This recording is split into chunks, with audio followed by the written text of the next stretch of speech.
Assalamualaikum warahmatullahi wabarakatuh. Selamat berjumpa lagi teman-teman semua.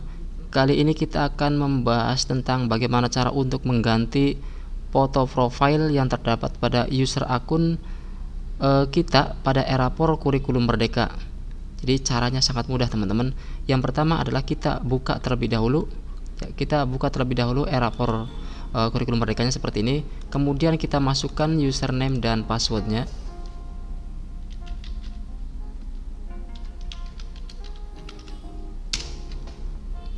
Kemudian kita klik sekolah yang kita tempati, nama sekolahnya. Nah, di sini teman-teman. Jadi kalau kita lihat di sini di bagian dashboard, kemudian di bagian tengahnya ada informasi tentang rekap data dan seterusnya. Ini di sini adalah informasi tentang username atau pengguna atau guru yang bersangkutan yang sudah login. Di sini ada nama, kemudian di samping kiri ini tidak ada foto profilnya. Nah, di sini kita bisa memberikan foto ini sesuai dengan apa yang kita kehendaki atau yang kita inginkan. Jadi caranya tinggal arahkan ke sini saja ke nama. Kemudian di sini ada profile dan keluar. Pilih yang profile. Nah, di sini. Nah, ini tampilan asalnya seperti ini. Ini tidak ada foto profilnya. Di sini ada nama, kemudian ada yang lainnya. Kemudian di sini ada pilih file.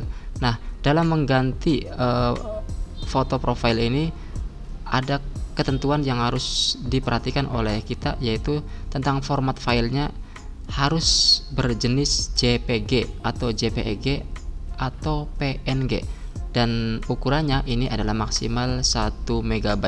Jadi pastikan teman-teman jenis foto yang kita upload nanti ke Erapor ini sudah sesuai, bisa JPG, bisa JPG atau PNG, dan ukurannya maksimal 1 MB. Di sini ada tombol pilih file, kita bisa klik di sini, pilih filenya, kemudian cari foto yang ingin kita tampilkan di bagian ini.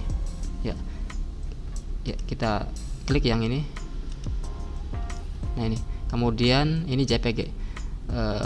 Nama filenya adalah Firman, kemudian titik JPG. Ini berarti sudah sesuai dengan ketentuan format yang harus diupload pada foto profile ini. Kemudian klik yang upload foto di sini. Nah, ini foto yang sudah kita masukkan tadi sudah terupload, sudah berhasil diupload, dan otomatis akan masuk ke sini, ke bagian username ini. Nah, demikian teman-teman, ini tutorialnya sangat mudah dan sebenarnya tidak menentukan terhadap berhasil atau tidaknya nilai siswa, tetapi di sini hanya melengkapi saja. Mudah-mudahan ada manfaatnya. Jangan lupa untuk terus mendukung channel ini supaya terus berbagi tutorial dan informasi pendidikan lainnya. Terima kasih, semoga bermanfaat. Wassalamualaikum warahmatullahi wabarakatuh.